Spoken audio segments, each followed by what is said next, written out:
On the verge of a crisis, you might impede a blank note, a denotation of the universe which speaks only one colour. On an easel, you might straddle or stretch a few crayons upon a page, only to remark on its inadequacy afterwards. But the posturance and the postulants of such a vest, as one of my videos called vestige, would surmise, fulfill, or suggest a matter of impiety, a matter of impurity and insolidity. And when a rock meets water, it can not only be drowned, it can be washed away. And in the same notation, when a man's hair grows, it can feel weak and feeble, or it can feel nimble and strong. But in between all these fine lines of easels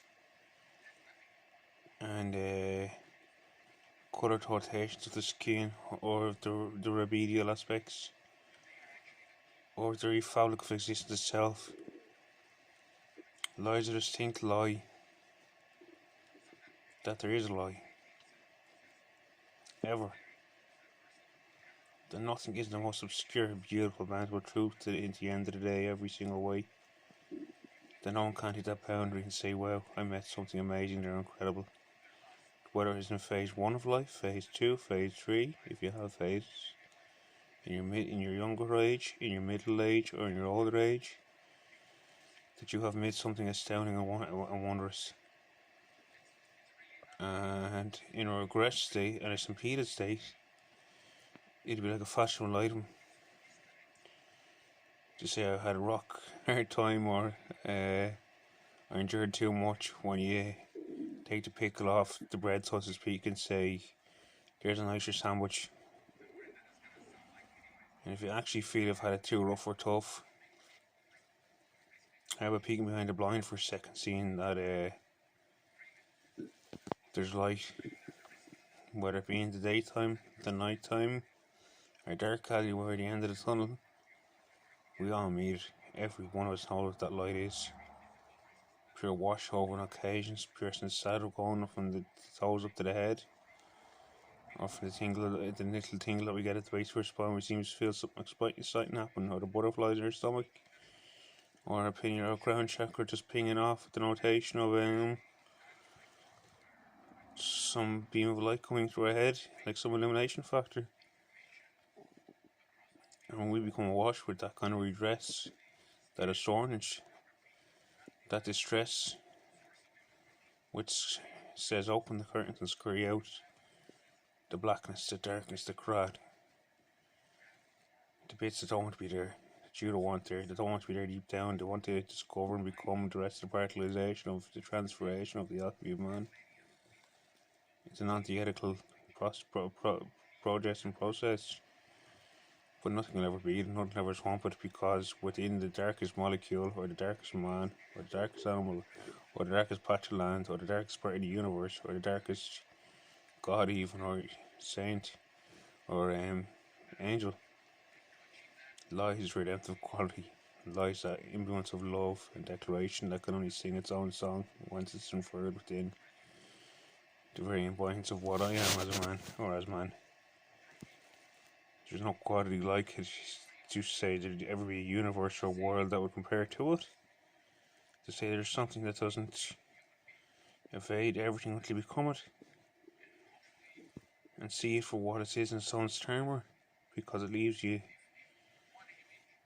tealed, teased, taught that by some, if you can remember what ancestors are like, or parents, or children. But for one to go into that fathom of what it means to be alive and enjoy it at all costs,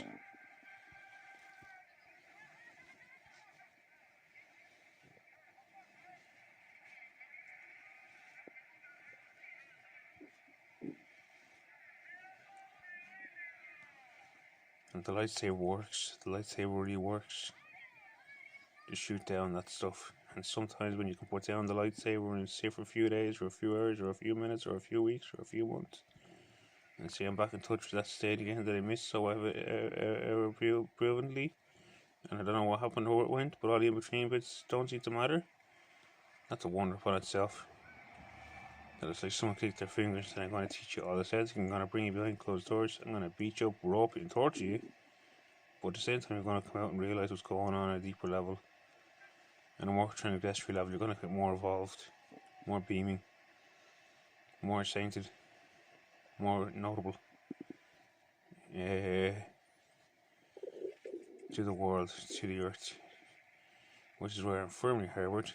But that realm, that other place behind the scenes, it certainly takes note of it. Just as my thoughts conjure up now, and they trigger off, and neurons apparently trigger off in the brain, every little thing goes undiscovered in this world, and that's why getting to the other problems is such a fishy angle, a risky, dicey problem. We find success there in achievation is one of the most beautiful things you'd ever come across. To receive what you thought was the greatest, most darkest thing in the world was actually your own approach, where you weren't struggling the most with an ethical problem. And to get to the root of it is a fine but minute process. And that's why it can just look all sorts, it can claim all sorts, and it can shame all kind of things. But at the end, to get that reassurance back into you, where it belongs, where it should be, there's a fine chord struck there that says, bing, go, and everything makes sense again.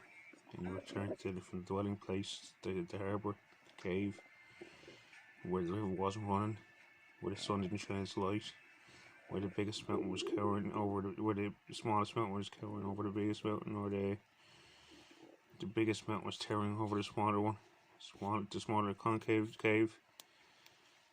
It's a magical, mythical process, and nothing in the world wants to take us away from that, ever. And that means there is nothing in the world that can't take us away from it, because it is purely what it is, at its most fundamental state, at its most egg state. And that's why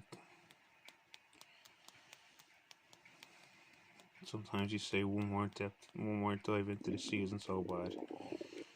And I think that's the right to travel to now, so I'll leave it there for now. Thanks.